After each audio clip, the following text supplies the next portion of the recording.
Bienvenida familia en esta Navidad. Que Dios les bendiga a todos los que están viendo a través de las redes de internet como son Facebook, YouTube, Instagram y WhatsApp. Gracias por acompañarnos en este tiempo en que presentamos los domingos también mensajes de reflexión y qué rico en esta Navidad poder reflexionar. Se nos acerca el tiempo de la Navidad, el tiempo del recordar el hecho del nacimiento de nuestro querido Salvador Jesús, la esperanza de gloria, como dice Pablo. Por eso el título de hoy se llama Jesús, Navidad es tiempo de esperanza. Y claro, está alrededor de Jesús. Navidad es el tiempo de esperanza.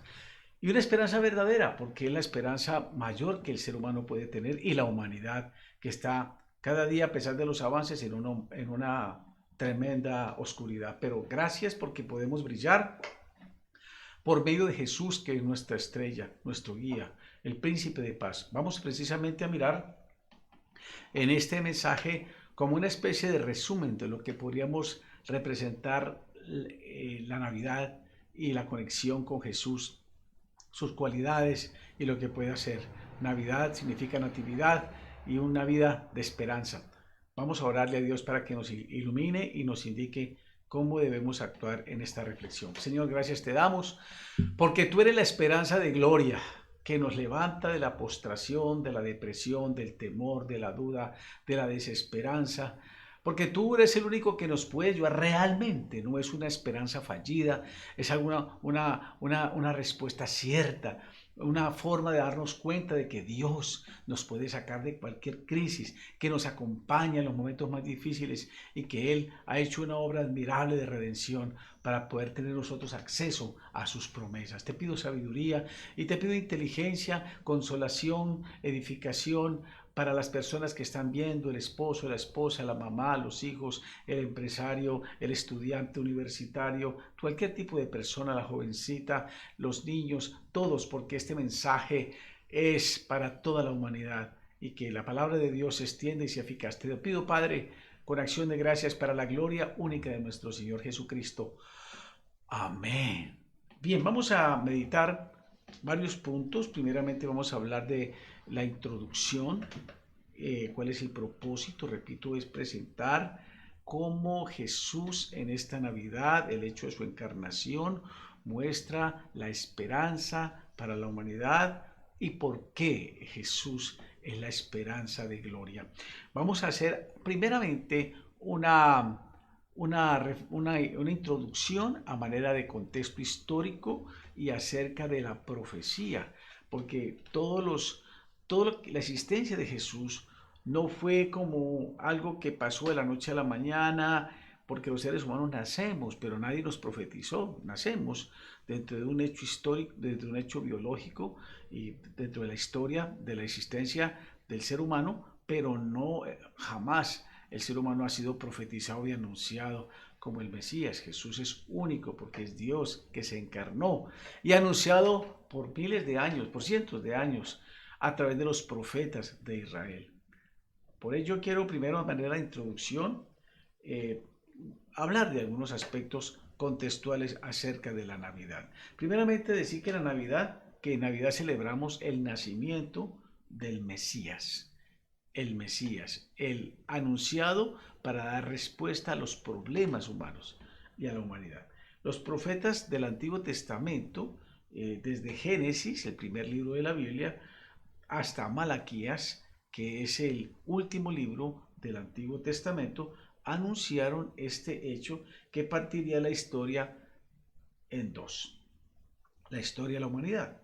Ahora, las profecías acerca del nacimiento y el ministerio terrenal del Señor, es Mesías, se cumplieron en Jesús. Jesús significa Salvador. Jesús, Cristo, el ungido. Jesús, Salvador, el ungido Salvador. Entonces, unos 700 años antes del nacimiento del Señor Jesucristo, el profeta Isaías, ese gran profeta, el príncipe de los profetas de Israel, anunció que una joven tendría un hijo y que su nombre significaría Emanuel, que traducido, como dice Mateo, es Dios con nosotros. Y el evangelista Mateo cuenta cómo esta profecía se hizo realidad en la joven Virgen María y en su hijo Jesús.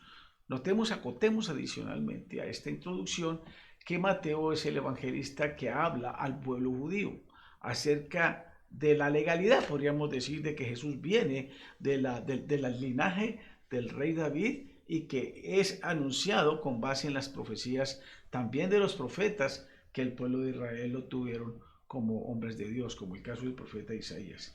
Entonces el profeta Isaías 7:14, anuncia esto. Ahora, el profeta Miqueas, contemporáneo con Isaías, anunció que Jesús nacería en Belén.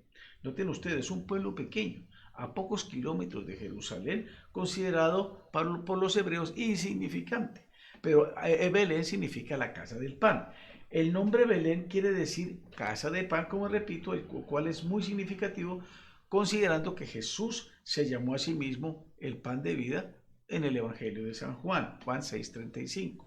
A través de la Biblia se habla de Jesús no solo como el Mesías, sino también como el Salvador, el Redentor, el Rey, el Dios eterno, el justo, el buen pastor, la resurrección, el Señor de todos, la imagen de Dios, Emmanuel, Dios con nosotros. Todos estos nombres giran alrededor de Jesús.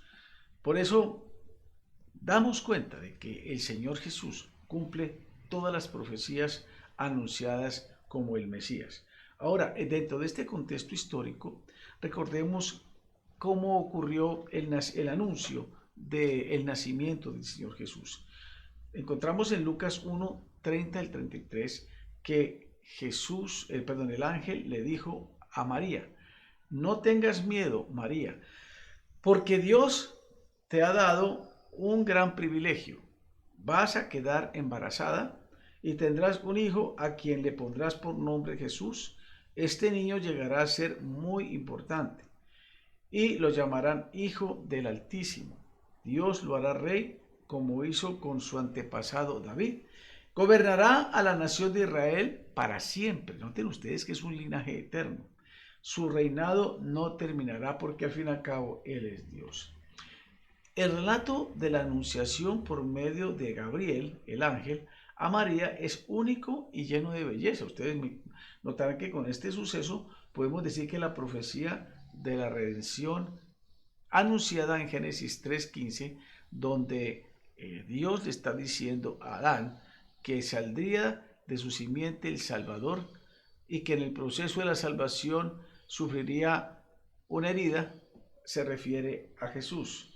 Comienza entonces esa profecía a anunciar de esperanza, anunciada cuando el hombre cayó, pero Dios le dio una respuesta en su situación de pecado, para darle una respuesta a la redención por medio de Génesis 3:15, y se cumplió miles de años después. La anunciación ocurrió en un pueblo llamado Nazaret, ubicado en la zona de Galilea al sur. A este lugar despreciado por los judíos, los galileos eran despreciados por los judíos, quizás porque eran toscos, eran gente de labores agrícolas, etc. Llegó el ángel Gabriel enviado por Dios con noticias que produjeron mucha alegría. Además del ángel, los protagonistas de este relato son, como mencionaba en el camino a Belén, en esa reflexión devocional de esta semana, María José. María era una joven virgen de la tribu de Judá, descendiente del rey David. Se encontraba comprometida para casarse con José, un carpintero, quien también era de la tribu de Judá y del linaje de David. Ambos, tanto María, como decía, como José, eran del linaje de David. En aquella época el compromiso entre una pareja que se iba a casar duraba un año y era considerada parte del matrimonio. La costumbre era que el compromiso se hiciera luego de la adolescencia de la novia. Por eso se calcula que María tendría entre 13 o 14 años, y durante este tiempo del compromiso legal, él y ella eran considerados marido y mujer, aunque no vivían juntos ni tenían intimidad sexual. De modo que María era legalmente la esposa de José, aunque el matrimonio no se había celebrado todavía. María fue escogida por Dios por ser la madre de Jesús, para ser la madre de Jesús. Y sin duda ella era un instrumento digno y puro, una mujer de corazón que agradaba a Dios. Y aunque nació de hombre y mujer, como todos los seres humanos, que era una mujer consagrada y reservada para Dios. Ella recibió la visita impactante del ángel que con su mensaje cambió su vida drásticamente en un instante. El ángel la saludó y luego le anunció que tendría un hijo a quien llamaría Jesús. Para María fue difícil, pónganse ustedes a pensar, ustedes que me están viendo, entender esta noticia. Se preguntó cómo podría quedar embarazada si no había tenido intimidad sexual con un hombre. El ángel le explicó que la concepción sería por medio de un milagro hecho por el Espíritu Santo. A pesar de su asombro de la difícil situación, la que se vería enfrentada, María respondió con fe. Sabía que para Dios no había nada imposible, respondió con humildad, disposición y sumisión al Señor para hacer la voluntad de Dios. Ella le dio gracias reconociendo su santidad y poder. Cuando José se enteró de que María estaba embarazada, pensó en darle carta de divorcio, como se usaba legalmente para romper el compromiso de los desposados. Pero Dios intervino y envió un ángel para explicarle a José en sueño lo que le había sucedido. José creyó, se quedó al lado de María y llegó a ser un instrumento de Dios como padre terrenal y adoptivo de Jesús. De esta manera, el niño creció en un hogar con un padre y una madre que amaban profundamente a Dios, tal como estaba en el plan de Dios ordenado. Dios es un Dios de orden. A través de todo lo sucedido, vemos el carácter de sumisión y obediencia total de parte de María, como ya lo vimos en el devocional que presentamos esta semana que está terminando, y ella creyó, era una mujer tremenda de fe, aunque no entendió todo lo que estaba sucediendo, y entregó su vida para ser una sierva del Señor.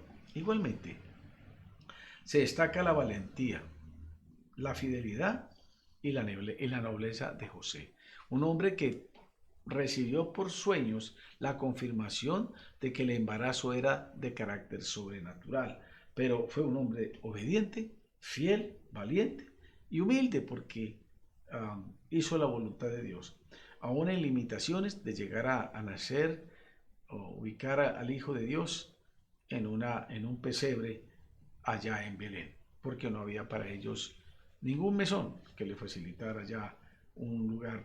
Ambos ejemplos son dignos de imitar, como mencionaba en el devocional. Nuestra responsabilidad es entregar la vida al Señor, servirle con amor y humildad, donde quiera que Él nos llame, a asumir la misión, como lo anuncié en la vigilia que tuvimos con los servidores, algunos servidores de la iglesia. Bien, aquí encontramos entonces ese hecho, esa anunciación con base en la profecía, la disposición de María, la disposición de José y el nacimiento maravilloso, como dice Lucas 2, 6 al 7. Dice, mientras estaban en Belén, a María le llegó la hora de tener un primer hijo, perdón, su hijo. Como los no encontraron ningún cuarto donde pasar la noche, los hospedaron en el lugar de la casa donde se cuidaban los animales. Cuando el niño nació, María lo envolvió en pañales y lo acostó en un pesebre, como dice Lucas 2, 6, 7. Entonces aquí encontramos el gozo de cómo el Señor, en un ejemplo de humildad, nace, como vemos aquí al fondo, en un pesebre. Y fue todo planeado por Dios porque hay un edicto para descenso y José tiene que con María regresar al lugar del origen de donde era, digamos, la ascendencia de María y de José, que tenía que ver con Belén. Pasaron de Nazaret, de Nazaret allí en Galilea, a Judea, en Belén de Judea. Bien, ahora miramos cómo cuando ocurrió ese evento maravilloso, una manifestación sobrenatural vino. En Mateo capítulo 2, encontramos cómo habían unos pastores y también unos sabios que sorprendidos van siguiendo a una estrella desde el oriente, pero también ellos no llegan directo a Belén, sino que van a preguntar a Jerusalén, seguramente a través de la historia, porque Abraham precisamente es bendecido por Melquisedec desde Salem, y Salem es la ciudad que originalmente estuvo ocupado por los jebuseos, un pueblo cananeo que luego fue despojado por el rey David. la ciudad de David y Jerusalén fue tomada por el gran guerrero y hombre de Dios David. Y Jerusalén se volvió el centro de atracción de la adoración.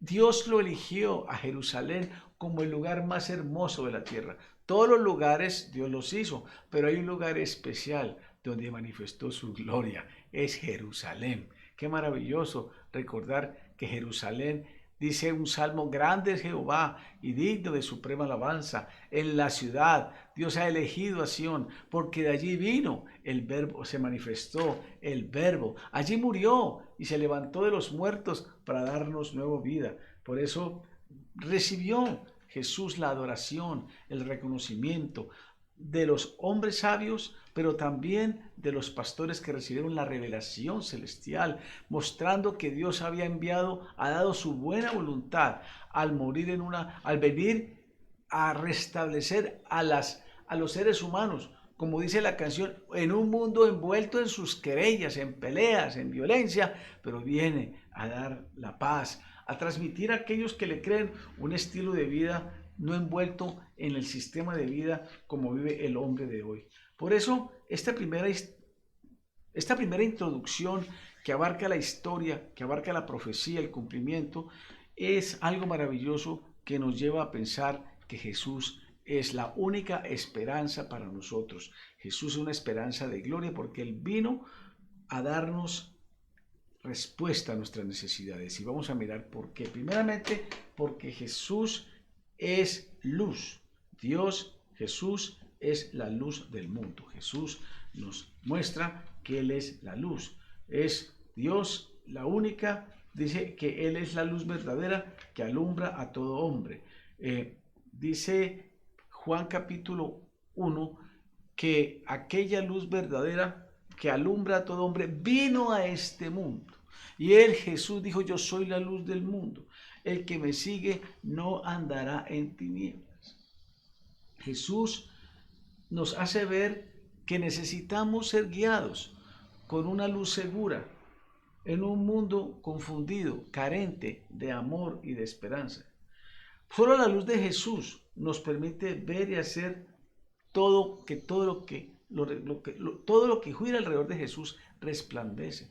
Nuestra vida, la palabra de Dios, Jesús, nos hace guiar para tomar mejores decisiones, porque la luz de su sabiduría nos ilumina, nos mejora las relaciones familiares, nos da una esperanza de vida para salir de una depresión, nos da la esperanza de vida para enfrentar los problemas con seguridad, con confianza. No sentiremos el impacto del estrés que siente la gente de hoy, que le lleva a sufrir enfermedades psicosomáticas, como dicen los psiquiatras, porque Jesús nos guía en un camino claro, nos permite ver sabiduría.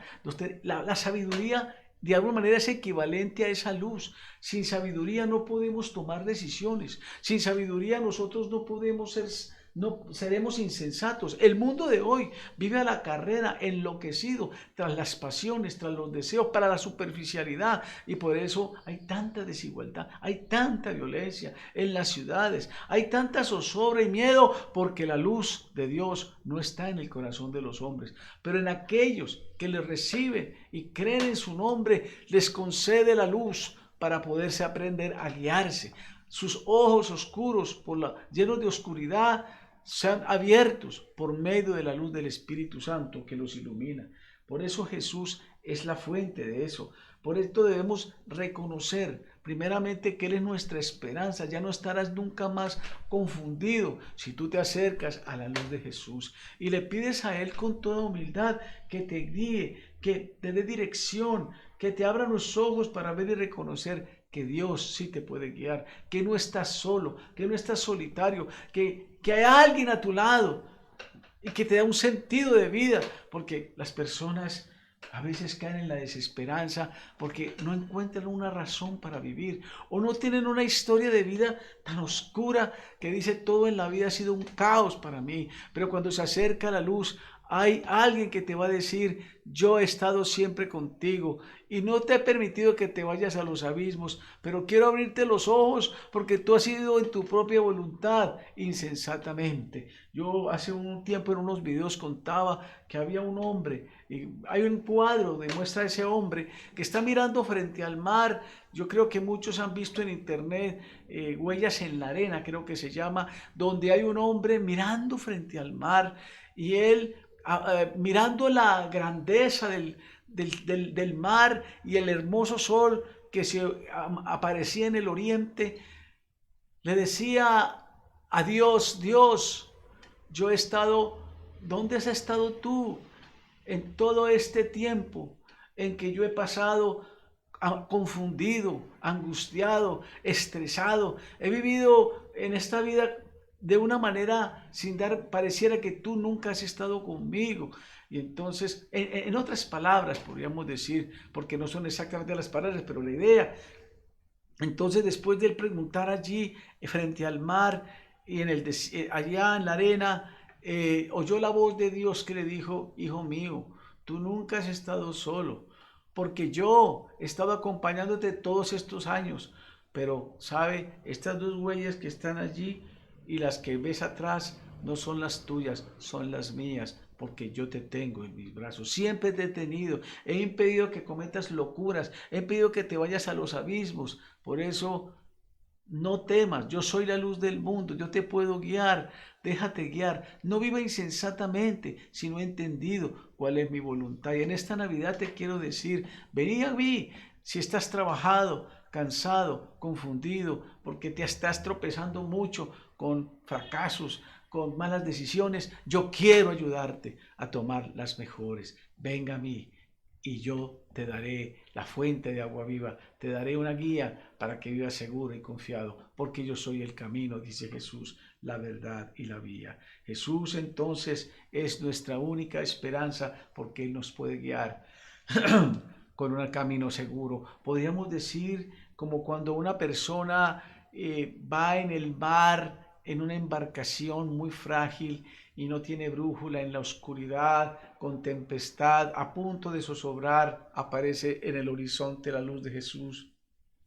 Por aquí es, por aquí no te vas a perder, yo voy a estar a tu lado y voy a enseñar la brújula de tu guía por medio de mi palabra. Entonces Jesús es esperanza de gloria porque Él es la luz del mundo. Pero en segundo lugar, Jesús no solo es la luz del mundo, Jesús es la vida, es el autor de la vida. Dice en Juan capítulo 5, versículo 21, porque así como mi Padre hace que los muertos vuelvan a vivir, así también yo le doy vida a quien quiero. Jesús es la vida. Y en Juan capítulo 1, no habla sobre la luz, sino de la vida. Jesús habla de que Él es la vida, el que hace que todo cobre fuerza, cobre dinamismo. El universo se sostiene por el poder de Jesús. Hebreos capítulo 1 dice que el universo se sostiene por medio de Jesús. Él es la palabra y la palabra sostiene el universo. Y cada partícula de este universo está lleno de Jesús, la manifestación del Verbo eterno. Él es el autor de la vida, es el autor que hace que todo tenga su origen en Dios. La vida es la clave del Evangelio de Juan. Se menciona por lo menos 36 veces y se refiere a la vida que Jesús ofrece por medio de su muerte en la cruz, una vida eterna. No es solamente una existencia para siempre, sino una vida nueva, una vida abundante y de alta calidad, una vida de paz, de perdón, como he dicho mucho, énfasis y poder y propósito. Jesús es el único que nos puede llevar a una comunión con Dios en el presente y por toda la eternidad. Experimentar el gozo, el sabor, como cuando uno dice, cuando está uno agotado y se pega un baño, una ducha, y luego uno flota en una piscina y dice, esto es vida. Eso es una pequeña muestra de lo que puede ofrecer Jesús. En medio de las presiones de la vida, tú puedes encontrar la alegría de vivir.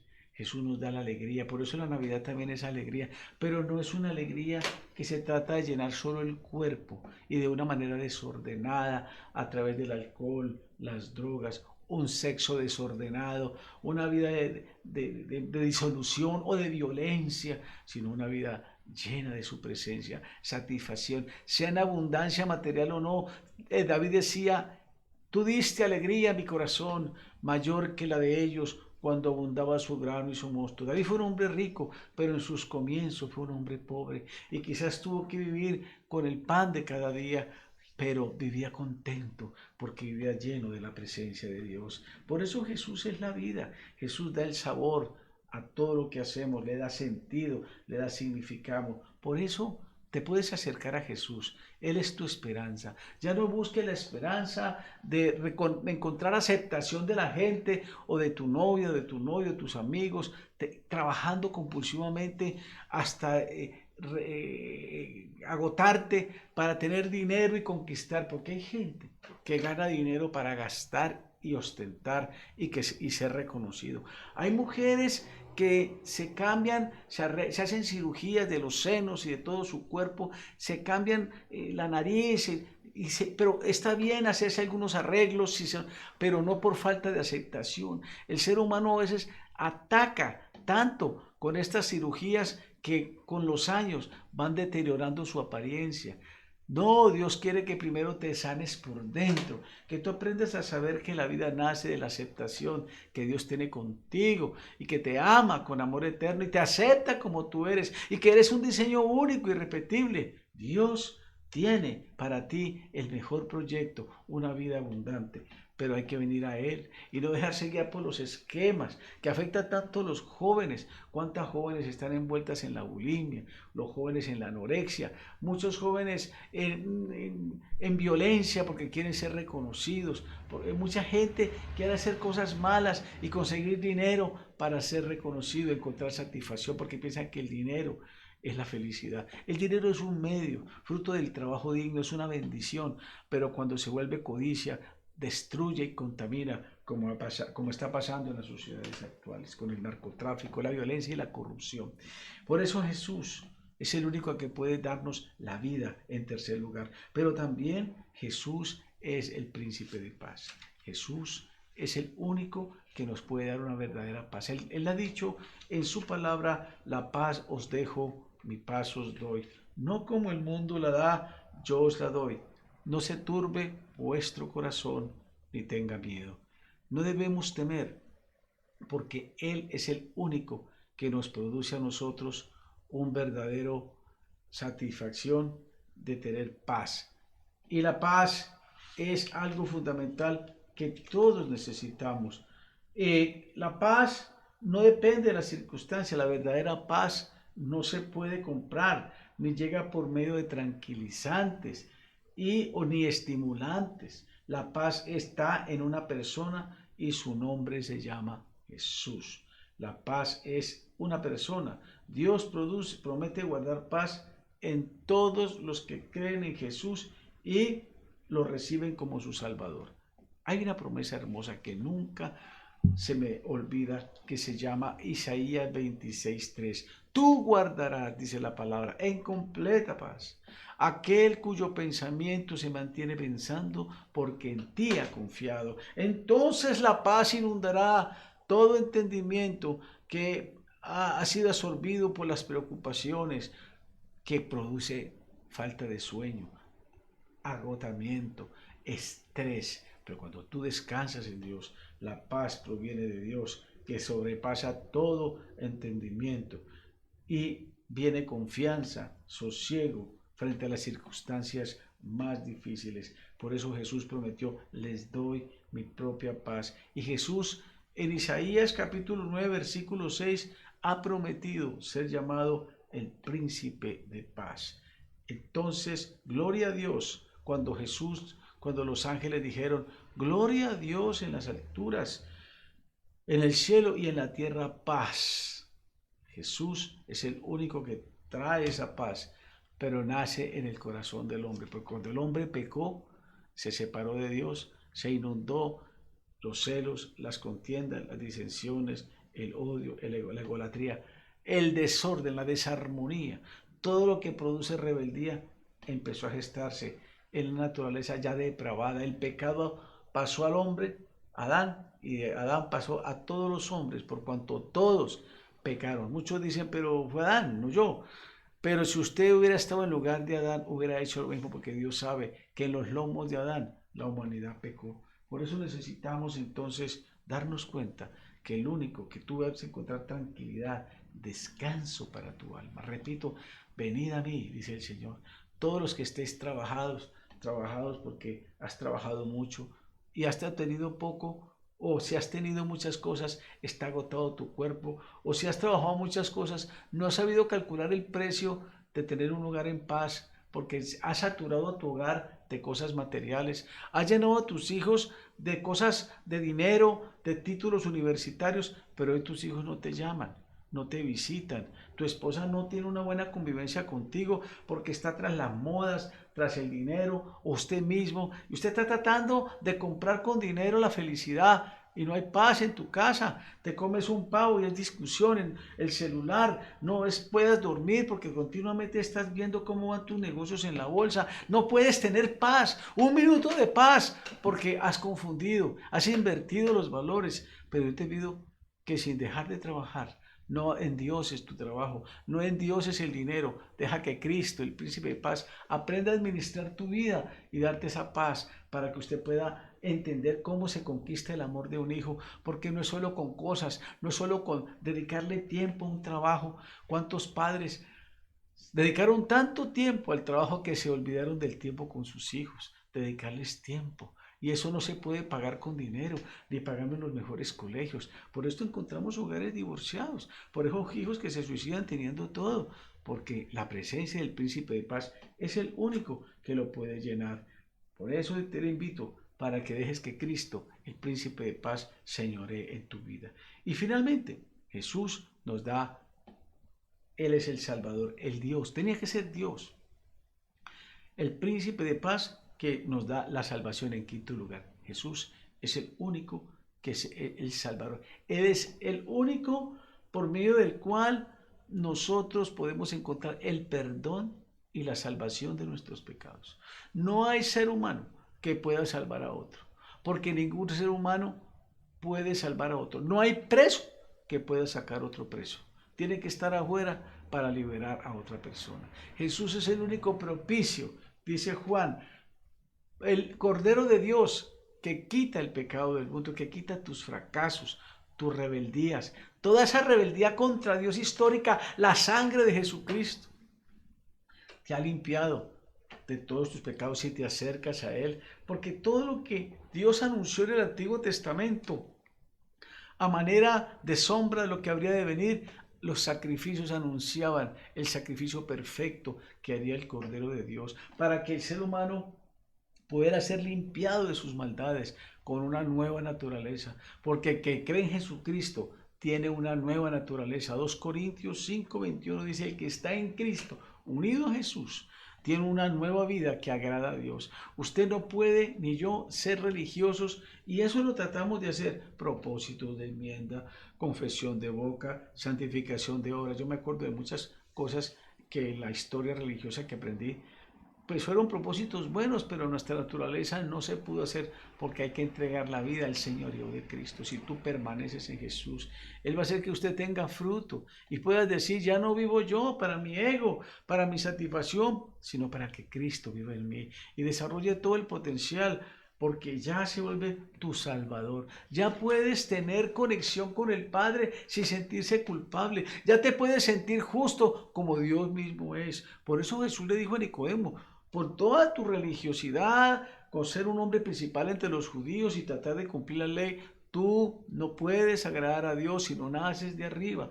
Toda la ley que pueda cumplir una persona religiosa, mientras no nazca de arriba, no puede recibir la justicia de Dios. Tiene que ser por fe en Jesús. No puede hacerlo porque yo soy muy bueno, porque ayuno, porque diezmo, porque hago obras de caridad. Eso le decía el fariseo. Sin embargo, dice que el publicano salió justificado porque llegó vaciado, aceptando solo la justicia de Dios. Es que las personas religiosas a veces se ven orgullosas y piensan que pueden exigirle a Dios la justicia propia. Y la justicia de Dios son trapos de humanas, son trapos de inmundicia. Necesitamos solo la justicia de Dios. Debemos llegar a Dios tal como somos, caídos y necesitados de la misericordia y agradecidos. Si tú haces algo para Dios, lo has hecho porque Dios te ha facilitado, porque Dios te ha dado la vida, porque Dios te ha dado la salud, porque Dios te ha dado los medios, porque eso, cuando uno lo hace, piensa que uno lo ha hecho por uno mismo, eso se llama orgullo. Ese orgullo que tuvo Nabucodonosor, que un día dijo, es que no es la gran Babilonia que yo hice. Y Dios le dijo, usted no es nadie sin mí, aún yo le permití que usted reinara, y por eso en ese momento se volvió un animal. ¿Sabe? No estamos locos, no hemos caído en la miseria ni tú ni yo, no porque tú tengas muchos talentos, en cualquier momento se puede perder. Esta semana yo veía una noticia que pues puede pasarle a cualquier jugador de fútbol muy reconocido o un empresario o una persona famosa, una mujer muy bella. Este hombre, esta semana, este jugador de fútbol que fue una estrella en creo que en el Manchester City o en el Manchester United de Inglaterra, este joven argentino, llegó a los 33 años, de buena categoría el muchacho, pero estaba llorando frente a los micrófonos y decía, yo renuncio al fútbol porque se descubrió en su cuerpo una arritmia cardíaca. Hasta allí le llegó todo su legado futbolístico. Se dio cuenta que si seguía jugando se podía morir. Pero Dios es el que aún a los ingratos, a los impíos, a los orgullosos, tiene misericordia. Pero le da el tiempo para arrepentirse. Quiera Dios que aquellos que han sido quebrantados vengan a Jesús, porque les está salvando de una muerte eterna. Por eso nadie es seguro. Y también hablando de la belleza, que hay tanto culto al hedonismo y tanto culto a la belleza. Yo recuerdo una historia de una mujer muy hermosa que tuvo un accidente. No sé, en su cara y quedó completamente desfigurada. Imagínense una mujer tan bella que todo el mundo la aclamaba y la admiraba, sin embargo, de un momento a otro quedó desfigurada. O qué decir de un artista que fue que en la historia, que impactó muchas personas, era un cantante cristiano famoso, pero en un accidente de una avioneta quedó completamente desfigurado. Era cristiano, pero de pronto Dios tuvo que llevarlo a esa prueba y él tuvo que utilizar vendas porque quedó tan desfigurado que sinceramente quedó en un estado muy triste en su vida.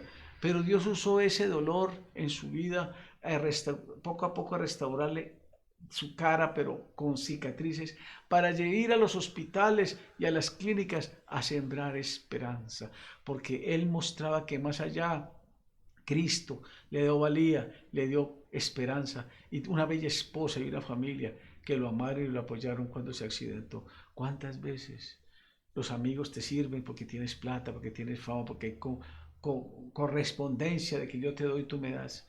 Pero cuando está en las crisis, sin que nadie, como el hijo pródigo, Dios está allí recibiéndonos y aceptándonos, amándonos como somos. ¿Cuál amor más grande que el de Jesús? Por eso nuestro Señor es el único que nos puede dar ese amor. Es el único que pudo sacrificarse por nosotros en la cruz. Porque dice la Biblia, de tal manera amó Dios al mundo, te amó a ti y a mí, que ha dado a su Hijo unigénito, para que todo aquel que en Él cree no se pierda, sino que tenga vida eterna. Vamos a orar.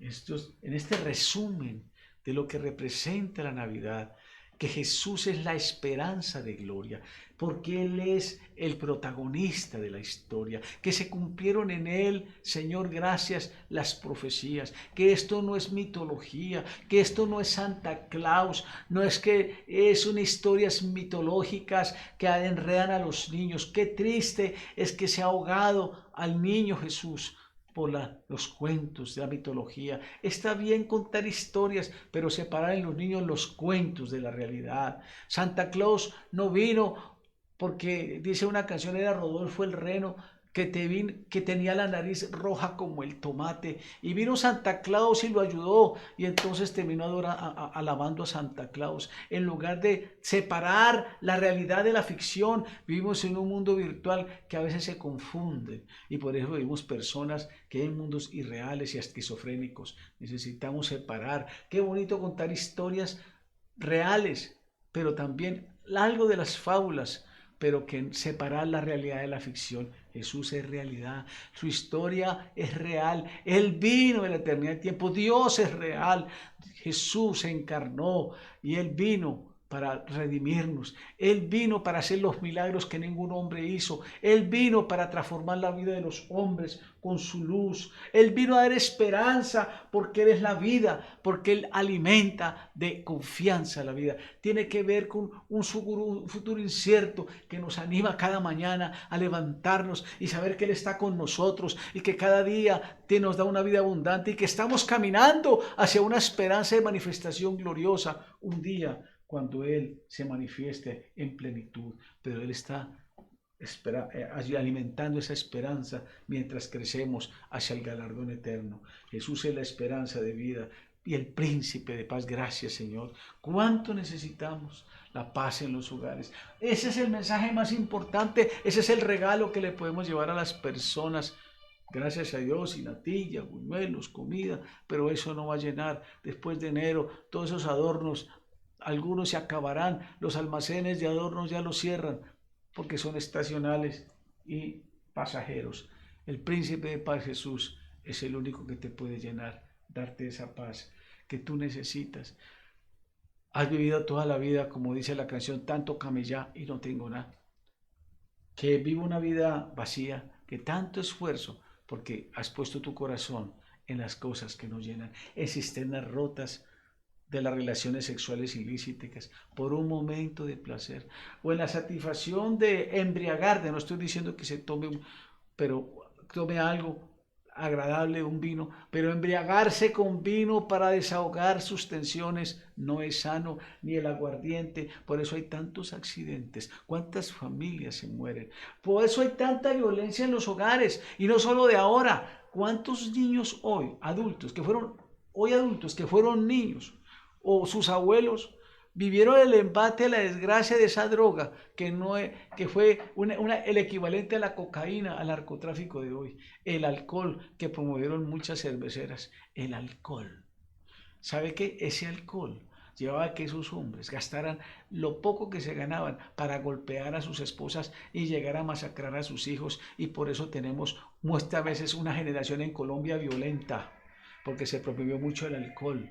Demasiado alcohol, beber en cisternas rotas que no dan paz ni armonía, sino que destruyen su vida y la relación. Por eso necesitamos al príncipe de paz, para que Él con su sangre venga a lavar esos hogares rotos, esos hogares destruidos, esas vidas depresivas que no se pueden levantar por los recuerdos del dolor de un padre que los golpeó, los maltrató, ver escenas de violaciones de padres sobre sus hijas, ver escenas de violencia en todos los niveles. Jesús es el único que puede producir esa paz verdadera que transforma, que tranquiliza. Con su sangre Dios puede hacer nuevo. Hemos oído, hemos visto, Señor, muchos testimonios de cómo tu gloria, tu Shekinah ha llegado al corazón de las personas y los ha sacado de la postración, del dolor, de la depresión, de la miseria, de la falta de salir del propósito, de personas que hemos visto a punto de suicidarse, y cuando viene una palabra de Dios y se levanta la esperanza, como cuando una joven en estos días, cuando celebraba Navidad, yo la veía tan contenta. Va a recibir su casita, una muchacha trabajadora venida del Chocó, que un día por teléfono le dijo a otra joven: yo me quiero suicidar, odio a mi papá, odio la vida, me odio a mí misma. Pero vino la palabra de Dios y la cambió, y la llenó de propósitos, y su vida fluye, esa fuerza para seguir adelante, no sin problemas, pero con la fuerza y potencia de Dios, porque ya sabe que Jesús un día le dio la dignidad, le llenó de ese amor, de ese padre que tal vez en su ignorancia no le pudo dar, o de esa madre carente de sentimientos, no sé, pero Dios es el único que nos puede llenar. Gracias a Dios por los padres, porque cuando aprendemos a ser perdonados, aprendemos a amar y honrar a nuestros padres. Y me alegra mucho porque esta joven también honra a sus padres y tiene una mejor armonía en medio de sus limitaciones. Dios se ha hecho grande y así lo puede hacer contigo. Jesús te dice hoy, venid a mí, los que estáis trabajados por el fracaso, del rechazo, el temor, la duda, la confusión, la falta de propósito, el desamor. Venid a mí los que estáis cansados y agotados, y yo te haré descansar. Venga, entrégame tu vida y te daré una vida descansada, una vida que te dé paz a tu alma, porque yo soy el Señor y Salvador, que vine desde la eternidad del tiempo a nacer en un pesebre para darte una vida de paz, de perdón, de poder y de propósito. Feliz Navidad. Bendiciones del Señor.